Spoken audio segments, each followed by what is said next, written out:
Hello friends, welcome to our channel. Friends, आज हम देखेंगे सुप्रीम कोर्ट का अहम फैसला। अलग रह रही पत्नी को गुजारा भत्ता देने से यानी कि मेंटेनेंस देने से पति मुंह नहीं मोड़ सकता।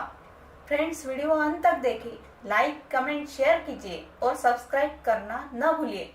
तो चलिए जानेंगे सुप्रीम कोर्ट का अहम फैसला। सुप्रीम कोर्ट ने कहा है कि कोई व्यक्ति अपनी परित्यक्त यानी अलग रह रही पत्नी को गुजारा भत्ता यानी कि मेंटेनेंस देने की जिम्मेदारी से मुंह नहीं मोड़ सकता है।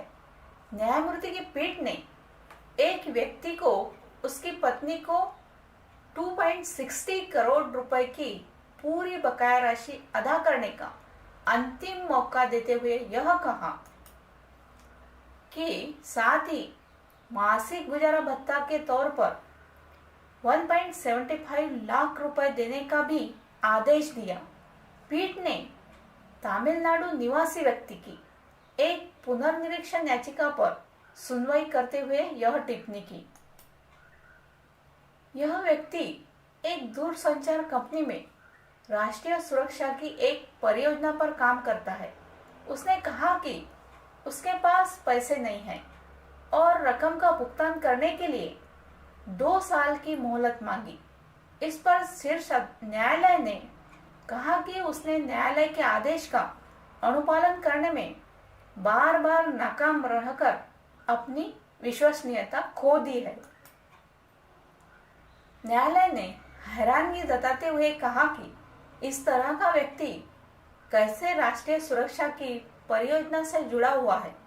पीठ ने कहा कि पति अपनी पत्नी को गुजारा भत्ता मुहैया करने की जिम्मेदारी से मुंह नहीं मोड़ सकता है और यह उसका कर्तव्य है कि वह गुजारा भत्ता दे। पीठ ने अपने आदेश में कहा कि हम पूरी लंबित राशि के साथ साथ मासिक गुजारा भत्ता नियमित रूप से अदा करने के लिए अंतिम मौका दे रहे हैं। आज से 4 हफ्तों के अंदर यह दिया जाए।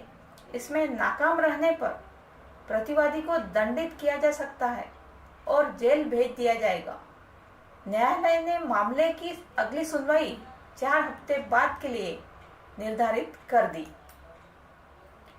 वीडियो कॉन्फ्रेंस के माध्यम से पेश हुए पति ने न्यायालय से कहा कि उसने अपना सारा पैसा दूरसंचार क्षेत्र में राष्ट्रीय सुरक्षा से जुड़ी एक परियोजना के अनुसंधान एवं विकास में लगा दिया है।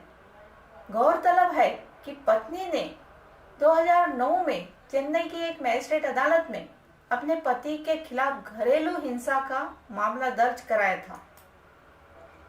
Thank you friends.